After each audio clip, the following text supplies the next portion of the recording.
الحمد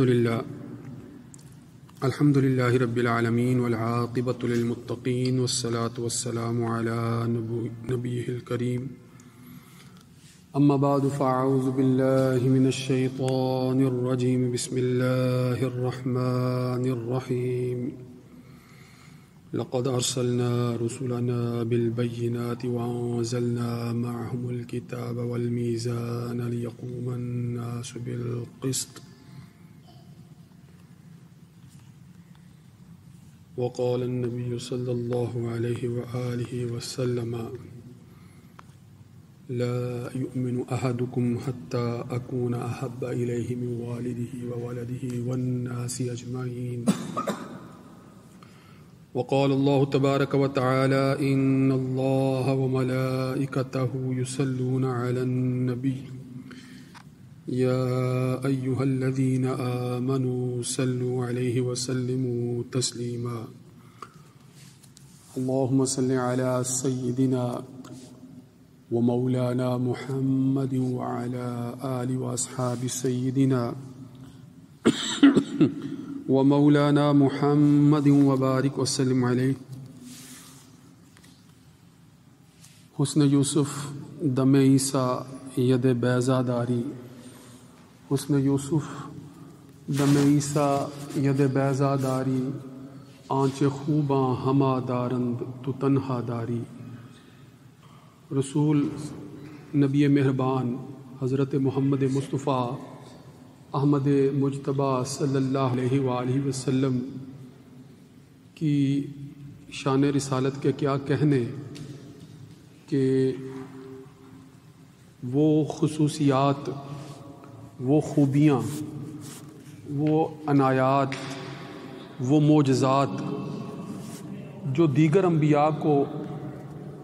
اپنی اپنی جگہ پر اپنے اپنے وقت میں اپنے اپنے مقامات پر الگ الگ عطا کیے گئے، آپ صلی اللہ علیہ وآلہ وسلم کی ذات بابرکات کے اندر ایک ہی وقت میں ان سب کو جمع کر دیا. یہ آپ صلی اللہ علیہ وآلہ وسلم کا امتیازی وصف ہے. اسی لیے مولانا جامی نے یہی کہا نا کہ حضرت یوسف علیہ السلام کا جو حسن ہے اس کے اندر اعجازی شان پائی جاتی تھی. حسن یوسف، حضرت یوسف علیہ السلام کے حسن کے اندر اعجازی شان پائی جاتی تھی. اسی طرح دم عیسیٰ، یعنی حضرت عیسیٰ علیہ السلام کو اللہ تعالیٰ نے یہ معجزہ عطا فرمایا تھا کہ وہ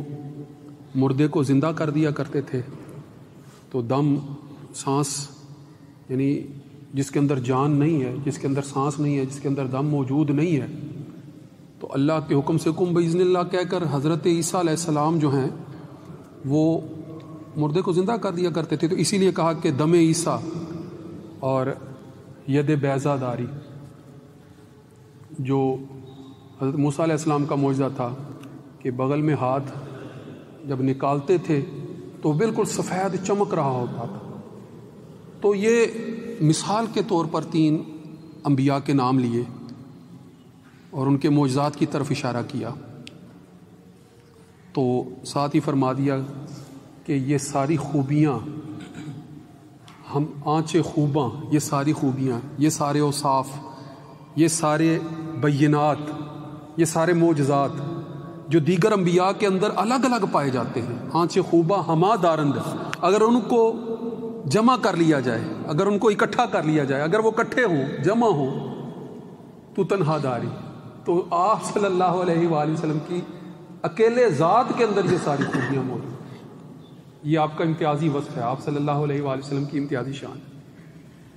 قرآن مجید کی سورہ حدید کے اندر جو ہے وہ انبیاء کو اللہ رب العزت نے جو خصوصیات عطا کی ہیں ان کا ذکر موجود ہے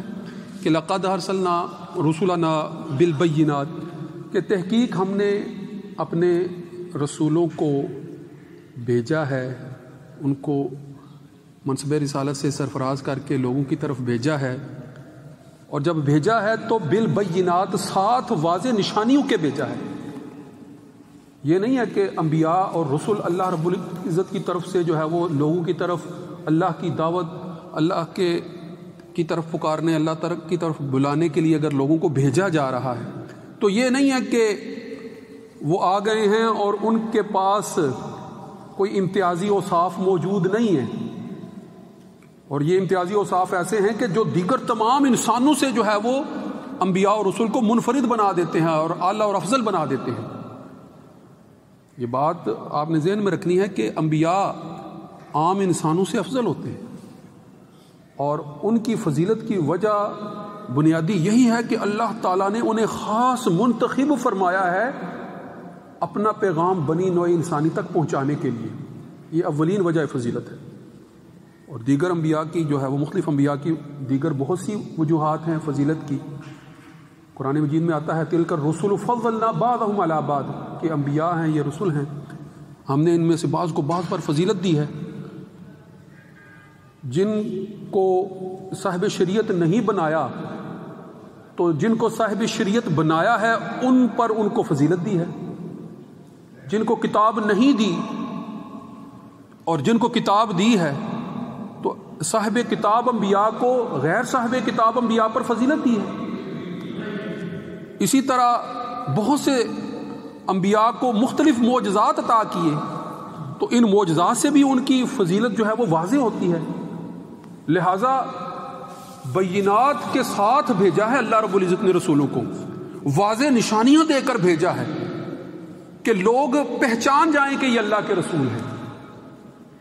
یہ یاد رکھیے گا کہ بینات، اس کو آپ آیات بھی کہہ سکتے ہیں، ان کو آپ بینات بھی کہہ سکتے ہیں، نشانیاں بھی کہہ سکتے ہیں، معجزات بھی کہہ سکتے ہیں۔ بینات کا مطلب یعنی اللہ رب العزت نے معجزات کے ساتھ انبیاء کو بھیجا ہے، ایسے ہی نہیں بھیجا۔ بنی نوع انسانی کے سامنے،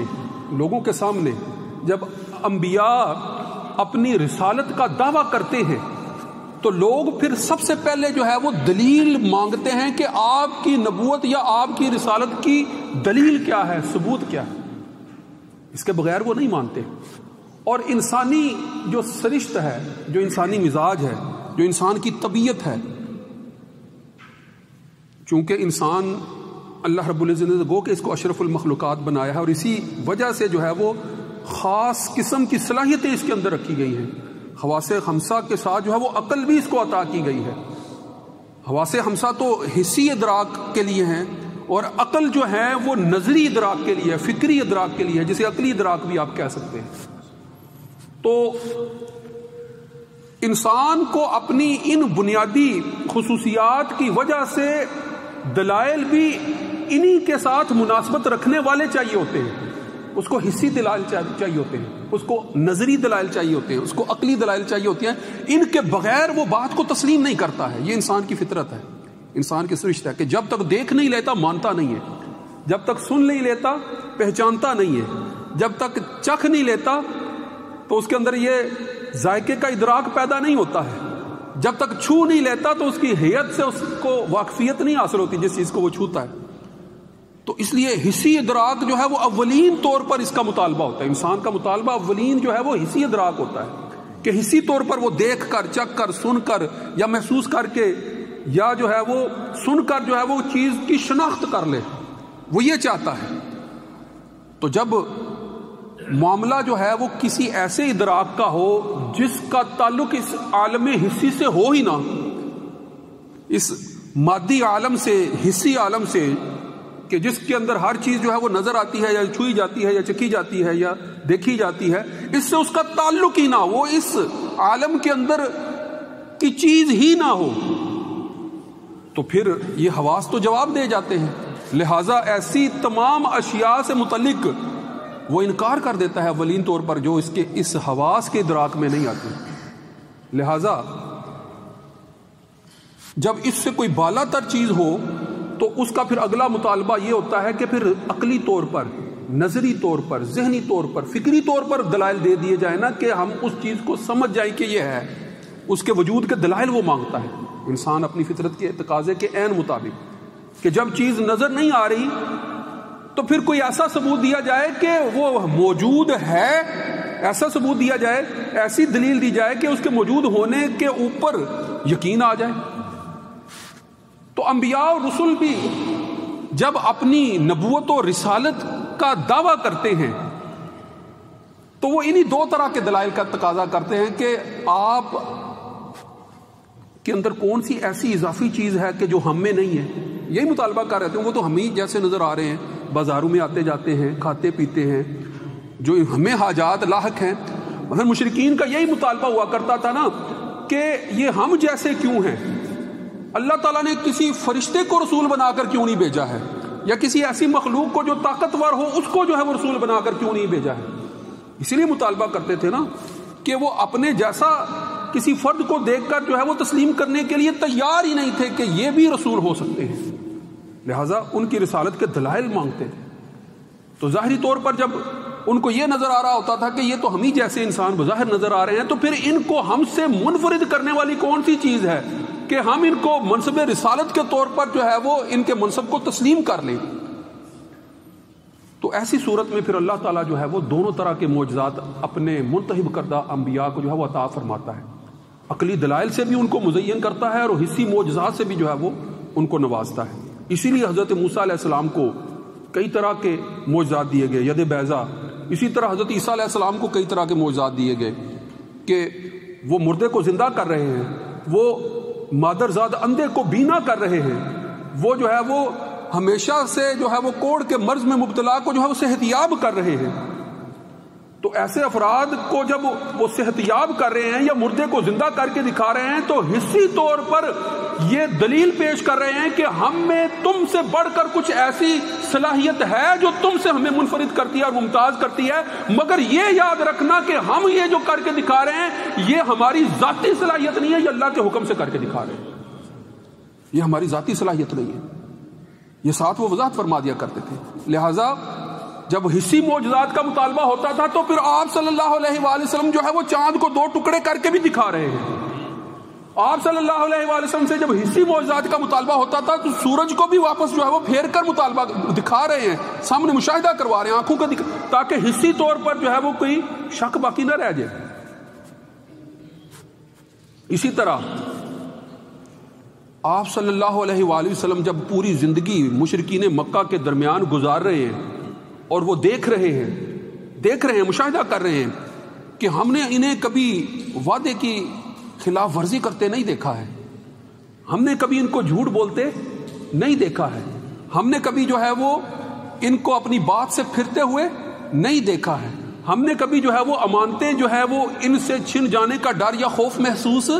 نہیں کیا ہے. جب وہ ساری زندگی جو ہے وہ اس بات کا مشاہدہ خود کر چکے تھے, اس بات کا تجربہ جو ہے وہ آپ صلی اللہ علیہ وآلہ وسلم کی ذات کے ہمراہ رہ کر جو ہے وہ خود کر چکے تھے, تو اسی وقت جب آپ صلی اللہ علیہ وآلہ وسلم نے اللہ کے حکم کے عین مطابق جب آمد الناس کو اپنے خاندان والوں کو جو ہے وہ اکٹھا کر کے پہاڑی پر کھڑے ہو کر کہا کہ اگر میں کہوں کہ اس پہاڑ کے پیچھے سے لشکر آ رہا ہے جو تمہیں نیست و نابود کر دے گا, تو اس کے جواب میں وہ یہ کہہ رہے تھے کہ ہم آپ کی بات کو سچ ہی جانیں گے کہ ہم نے کبھی جو ہے وہ جھوٹ بولتے آپ کو دیکھا ہی نہیں, سنا ہی نہیں ہے, کبھی ایسا ہوا ہی نہیں ہے کبھی. لہٰذا آپ کی ذات پر جو ہے وہ ایمان لانے سے پہلے جو ہے وہ اس قدر اعتماد کر رہے تھے. لہٰذا جب آپ صلی اللہ علیہ وآلہ وسلم کی ساری زندگی کی سیرت کا نمونہ ان کے سامنے موجود تھا, جب آپ صلی اللہ علیہ وآلہ وسلم کی ساری زندگی کا عملی نمونہ ان کے سامنے موجود تھا, تو اب وہ اس بات سے منحرف ہونے کے لیے اس بنیاد پر تیار نہیں تھے کہ آپ جھوٹ کہہ رہے ہیں. وہ پھر یہ کہہ رہے ہوتے تھے کہ آپ جو کہہ رہے ہیں اگر وہ مانتے ہیں تو پھر ہمیں اپنے آباء و اجداد کے مذہب کو چھوڑنا پڑے گا, پھر ہماری سرداریاں جاتی رہیں گی, پھر ہماری سیادتیں جاتی رہیں گی, پھر جو ہم اپنے آپ کو جو ہے وہ مذہبی طور پر بڑے پیشوا کے طور پر پیش کرتے ہیں ہماری وہ ساری سیادتیں جاتی رہیں گی. مگر یہ نہیں کہتے تھے کہ آپ جھوٹ بول رہے ہیں, یہ نہیں کہتے تھے. اسی لیے کہ آپ صلی اللہ علیہ وآلہ وسلم ظاہری طور پر حسی طور پر جو معجزات آپ کو اللہ رب العزت نے عطا فرمائے تھے, جب ان کو اپنے سامنے دیکھ رہے تھے تو ان کا انکار کرنے کی جرت نہیں کر سکتے تھے. اسی لیے آپ کی ذات کا انکار اس اعتبار سے نہیں کر رہے تھے کہ آپ اللہ کے رسول نہیں ہیں, وہ اس اعتبار سے انکار عموماً کر رہے ہوتے تھے کہ اگر جو ہے وہ مان لیا کہ آپ اللہ کے سچے رسول ہیں تو پھر ہمیں اپنی ساری سیادتیں جو ہیں وہ سرداریاں چھوڑنی پڑیں گی, اپنے مال و متاع سے جو ہے وہ جو ہے وہ ہاتھ دھونے پڑ سکتے ہیں. یہ پہلو تھے. تو اسی لیے قرآن مجید میں جب یہ لکھا گیا کہ لقد ارسلنا، جب یہ فرمایا کہ لقد ارسلنا رسلنا بالبینات وانزلنا معهم الکتاب، کہ نہ صرف واضح نشانیاں دی بلکہ ہم نے آپ کو یعنی انبیاء کو ساتھ کتاب کے بھی جو ہے وہ بھیجا ہے. یعنی کتاب سے مراد کتاب ہدایت. 4 صحیفے جو ہے وہ سابقہ، 3 صحیفے جو ہے وہ سابقہ، اس کے علاوہ جو ہے وہ بہت سے صحیفے ہیں جن کا تذکرہ جو ہے وہ نہیں ملتا، مگر 3 کا تو واضح ملتا ہے نا. اور چوتھی جو ہے وہ قرآن مجید، یعنی تورات، زبور، انجیل کے بعد قرآن مجید. تو اللہ نے اپنے انبیاء کو جو فضیلتیں عطا کی ہیں، تو جہاں معجزات عطا کیے ہیں وہاں مکمل جو ہے وہ ہدایت نامہ بھی جو ہے وہ عطا کیا ہے، کتاب ہدایت بھی عطا کی ہے، تاکہ لوگوں تک یہ پیغام مکمل طور پر پہنچ سکے. یعنی ان کا مطالبہ ادھورا نہ رہے کہ کل کو کہیں کہ ہم نے بات سنی تو تھی، ہمارے پاس بات پہنچی تو تھی، مگر اب ہمارے پاس نہیں ہے، جیسا کہ سابقہ انبیاء کی کتب کے ساتھ ہوا. آپ صلی اللہ علیہ وآلہ وسلم کو انفرادی شان یہ عطا کی گئی کہ آپ صلی اللہ علیہ وآلہ وسلم پر جب کتاب ہدایت نازل کی گئی تو اس کے اندر ہمیشہ اس کی ہدایت کو قائم رکھنے کے لیے، باقی رکھنے کے لیے یہ وصف شامل کر دیا گیا کہ اللہ رب العزت اس کی حفاظت کا ذمہ خود لے رہے ہیں. اِنَّا نَحْنُ نَزَّلْنَا الذِّكْرَ وَإِنَّا لَهُ لَحَافِظُونَ. وگرنہ سابقہ کتب کے ساتھ جو ہے وہ معاملات جو ہوئے وہ آپ کے سامنے ہیں کہ وہ اپنی اصل شکل میں محفوظ نہیں رہ سکی. اور آج جو ہے وہ ان کے متعلق ہم یہ بھی نہیں جانتے کہ وہ کس زبان میں حقیقت میں نازل ہوئی تھی اور اصل زبان کے اصل الفاظ کیا تھے. خیر وہ بحث جو ہے وہ لمبی ہو جائے گی، تفصیلی ہو جائے گی. یہاں ضمنی طور پر کہ اللہ رب العزت جب انبیاء کو بھیج رہے ہیں تو ساتھ ایسی واضح ہدایات، واضح نشانیاں، واضح علامات، واضح معجزات عطا کر کے بھیج رہے ہیں تاکہ انسان اپنی فطرت سلیمہ کے مطابق رسولوں کی ذات کو پہچان کر ان پر ایمان لانے کے قابل ہو جائے.